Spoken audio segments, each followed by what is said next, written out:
Palabra y vida. Con el padre Manuel Horta desde Sevilla.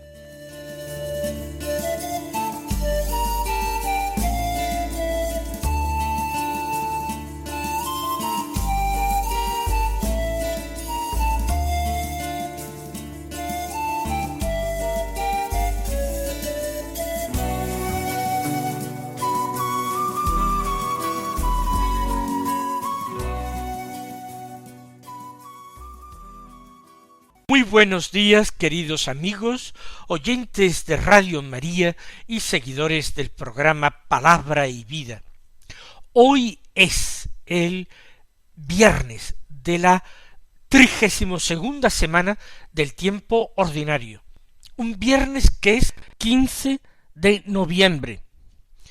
Y la Iglesia en tal día celebra la memoria de San Alberto Magno. Un santo extraordinario, que nació en plena Edad Media, aproximadamente el año 1206, en Alemania. Fue una gran inteligencia, un hombre lleno de curiosidad intelectual por todo, deseoso de descifrar los secretos de la naturaleza creada y de Dios, el Creador. Estudió en Italia, en Padua, y también en la Universidad de la Sorbona, en París. Se hizo fraile dominico, una orden que llevaba muy poco tiempo fundada y que encajó perfectamente con su espiritualidad y sus deseos de ser fiel a lo que el Señor le pedía. Gran parte de su vida fue profesor de teología, muchos años en la Sorbona de París. Allí tuvo como alumno a Santo Tomás de Aquino. Posteriormente fue profesor en Alemania, y estando precisamente en Alemania, en su tierra, como profesor de teología, fue elegido y consagrado obispo de Ratisbona. A partir de este momento, él ya no puede ser profesor, sin embargo, continúa ejercitando un apostolado intelectual. Él no cesa de escribir muchísimas obras, tanto de teología, ya les digo que le interesa el misterio de Dios, como de ciencias naturales, porque le interesa también ese misterio de la naturaleza creada que le rodea. De hecho, es hoy día el patrono de las facultades universitarias de ciencia.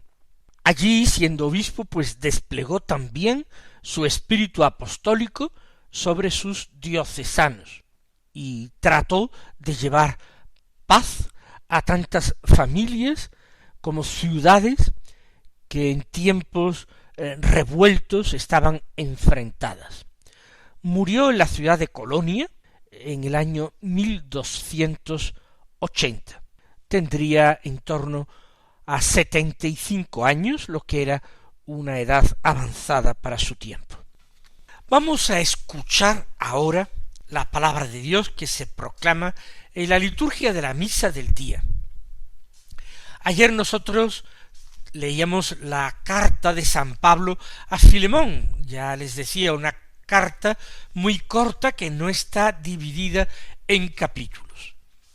En esta recta final del año litúrgico y del tiempo ordinario, pues estamos tomando textos breves, con menos importancia doctrinal, pero que conviene también acudir a su lectura periódicamente. Ayer era la carta a Filemón. Hoy y mañana vamos a tener dos escritos del mismo tipo. Son las epístolas segunda y tercera de San Juan. Hoy leeremos la segunda carta del apóstol San Juan y mañana la tercera, para ya a partir del lunes comenzar la lectura del libro del Apocalipsis, que nosotros continuaremos hasta el final, hasta el comienzo ya del Adviento, el final del año litúrgico y el comienzo del Adviento. La segunda y la tercera carta del apóstol San Juan, igualmente, al ser tan breves, no están divididas en capítulos, sólo en versículos. Así pues, de esta segunda carta de San Juan, leemos hoy los versículos 4 al 9, que dicen así: Señora elegida, me alegré mucho al enterarme de que tus hijos caminan en la verdad, según el mandamiento que el Padre nos dio. Ahora tengo algo que pedirte, señora, y no es que os escriba un mandamiento nuevo, sino el que tenemos desde el principio, que nos amemos unos a otros. Y en esto consiste el amor, en que caminemos según sus mandamientos. Y este es su mandamiento, según oísteis desde el principio, para que caminéis según él. Pues han salido en el mundo muchos embusteros que no reconocen que Jesucristo vino en carne. El que diga eso es el embustero y el anticristo. Estad en guardia para que no perdáis vuestro trabajo y recibáis el pleno salario. Todo el que se propasa y no se mantiene la doctrina de Cristo no posee a Dios. Quien permanece en la doctrina, éste posee al Padre y al Hijo. Pues bien, hemos leído prácticamente toda la segunda epístola de San Juan. La primera cuestión que se suscita es a quién está destinada esta carta. Muchos comentaristas se inclinan a que esta señora elegida y sus hijos, a los que hace referencia, no son personajes de carne y hueso, personajes que se puedan individuar, sino que la señora elegida sería una comunidad cristiana formada por personas, por cristianos, que son elegidos de Dios para seguir a Jesucristo y alcanzar la salvación.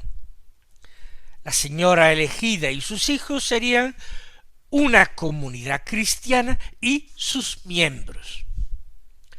En este sentido, podría ser que el apóstol hubiera escrito su carta no ya para una comunidad concreta a la que podía dirigírsela citándola, sino incluso haberla escrito para más de una comunidad del Asia Menor, con la que el apóstol hubiera mantenido algún tipo de relación y ahora quisiera exhortar.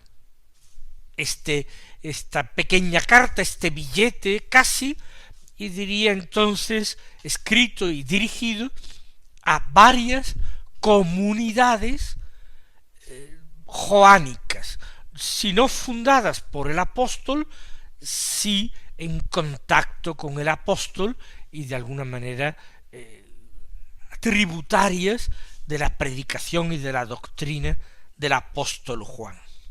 A mí particularmente esta interpretación me resulta convincente. Dice el texto: señora elegida, me alegré mucho al enterarme de que tus hijos caminan en la verdad. El apóstol, en esta interpretación que voy a tomar, estaría comenzando su carta de una forma positiva para la comunidad, elogiándola. Los hijos de esta comunidad cristiana caminan en la verdad, no se han apartado de la fe, han perseverado en ella, según el mandamiento que el Padre nos dio. Sin embargo, a pesar de que estos hijos de la señora elegida estén caminando en la verdad, ello no quiere decir que no convenga, por una parte, recordarle los mandamientos, exhortarles a vivir los mandamientos de Cristo. Y en segundo lugar, precaverlos contra las tentaciones, los peligros, las dificultades que pueden presentarse en ese camino de fidelidad que ellos ya han emprendido. Empieza primero con el recuerdo de los mandamientos. Ahora tengo algo que pedirte, Señora. Se lo pide a la Iglesia el apóstol. No es que escriba un mandamiento nuevo, sino el que tenemos desde el principio, que nos amemos unos a otros. Es una constante en la predicación de Juan. Es una constante que atraviesa el Evangelio y se explaya abundantemente en su primera epístola. Se cuenta del apóstol Juan, anciano, que no hacía sino repetir esto, que os améis unos a otros, como Cristo os ha amado. Pues este es el mandamiento que recuerda a los hijos de la elegida, a los hijos de la Iglesia, que nos amemos unos a otros. Este es el Evangelio, este es el resumen de la fe que hay que vivir y no simplemente tener dentro de la cabeza como un postulado de razón, que os améis unos a otros. Y en esto consiste el amor, en que caminemos según sus mandamientos. Parece que se trata de una pescadilla que se muerde la cola. Amar es cumplir los mandamientos nos mandan amarnos los unos a los otros. Y es cierto, porque todos los mandamientos de la ley de Dios, los mandamientos del Decálogo, quedan perfectamente resumidos en aquello que Jesús le contestó en una ocasión a un escriba de la ley.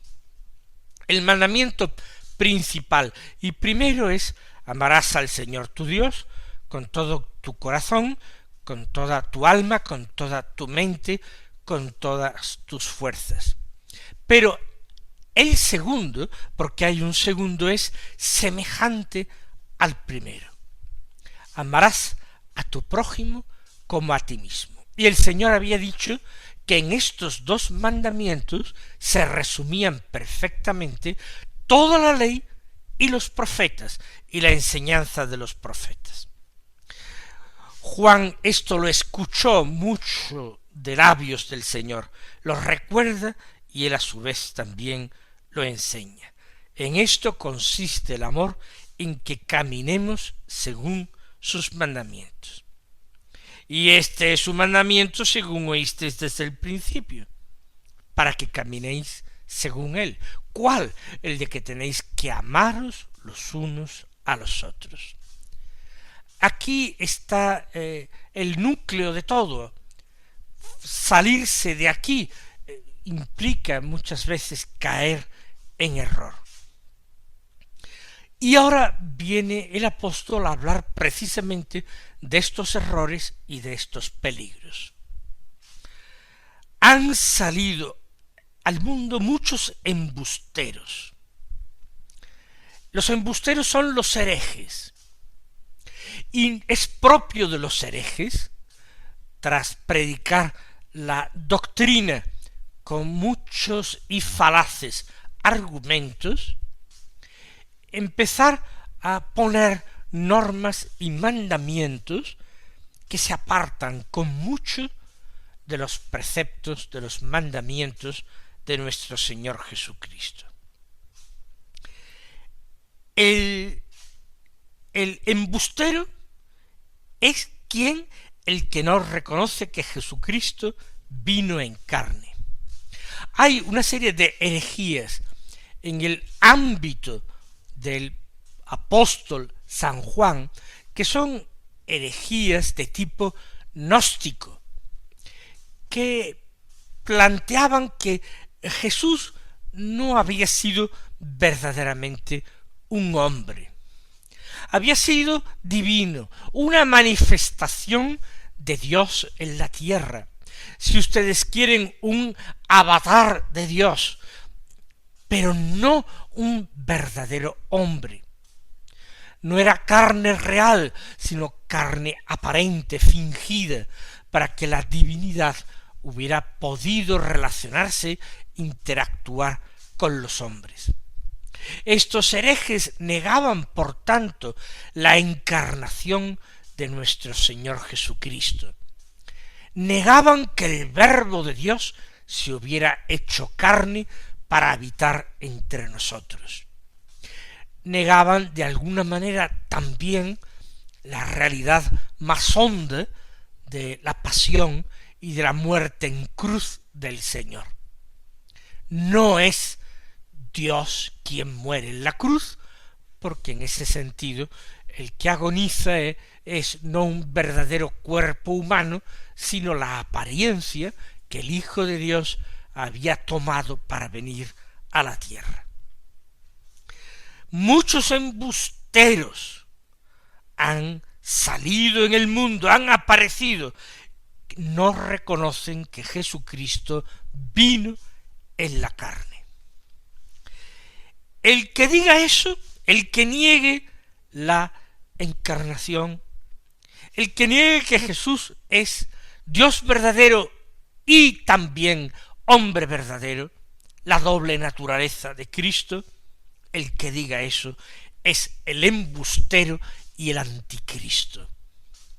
Anticristo porque se opone frontalmente a todo lo que es Cristo y a lo que el mismo Cristo enseña. Y es un embustero porque está negando a la verdad, oponiéndose a la verdad. Por eso Juan, al comienzo de su evangelio, en el prólogo, ya había hablado del Verbo de Dios, del Logos, del Hijo, pero del Hijo encarnado. El Verbo se hizo carne y habitó entre nosotros. Esa es su primera premisa antes de comenzar el Evangelio. Ahora, en esta sencillísima carta, la segunda carta, nos ha dicho que el que caiga en esta herejía es embustero y anticristo. Y ahora previene a los miembros de la comunidad de la señora elegida. Estad en guardia, les dice, para que no perdáis vuestro trabajo y recibáis el pleno salario. Se utiliza una imagen. Es como personas que están trabajando durante todo el día y al final del día están cansados, se distraen, se olvidan, se duermen, y el amo los encuentra así y les niega entonces la recompensa y les priva del salario. Después de que los hijos de la señora elegida han perseverado en el bien, en la confesión de la fe, que estén en guardia, no vaya a ser que se contagien de semejantes embustes, caigan en tamañas herejías y al final se queden sin salario y se pierda todo el trabajo, se desperdicie todo el trabajo realizado. Sigue diciendo el apóstol: todo el que se propasa y no se mantiene en la doctrina de Cristo no posee a Dios.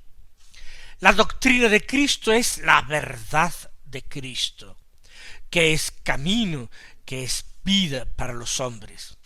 Hay que mantenerse en la sana doctrina, en la recta doctrina, en la enseñanza de nuestro Señor. Quien no se mantiene en ella no posee a Dios. En cambio, y con esto termina el texto de la carta, quien permanece en la doctrina, ese posee al Padre y al Hijo, ese posee a Dios. Pues como veis, se trata de un texto neotestamentario bastante poco conocido, muy sencillo, con una enseñanza muy simple, pero que no la despreciemos por su sencillez y tratemos de aplicárnosla a nosotros mismos, que nosotros también tratemos de vivir en la fidelidad más grande a la doctrina y también que nosotros tratemos de vivir en el amor más entrañable a nuestro prójimo.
Apenas nos queda tiempo para leer el Santo Evangelio, que contiene una exhortación de Jesús a la vigilancia, atención a los signos de los tiempos, fidelidad inquebrantable a la palabra de Dios. De San Lucas capítulo 17 versículos 26 al 37. En aquel tiempo dijo Jesús a sus discípulos: como sucedió en los días de Noé, así será también en los días del Hijo del Hombre. Comían, bebían, se casaban los hombres y las mujeres tomaban esposo, hasta el día en que Noé entró en el arca. Entonces llegó el diluvio y acabó con todos. Asimismo, como sucedió en los días de Lot, comían, bebían, compraban, vendían, sembraban, construían, pero el día que Lot salió de Sodoma, llovió fuego y azufre del cielo y acabó con todos. Así sucederá el día que se revele el Hijo del Hombre.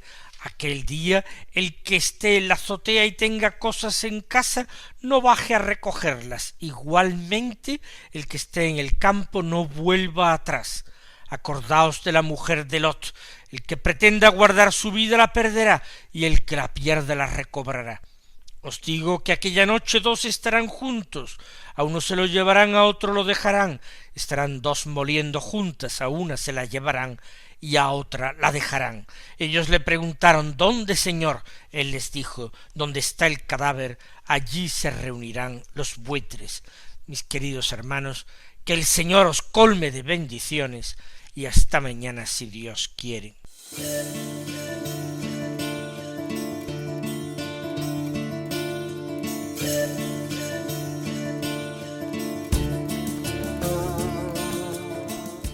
Han escuchado en Radio María Palabra y Vida, un programa que dirige el Padre Manuel Horta.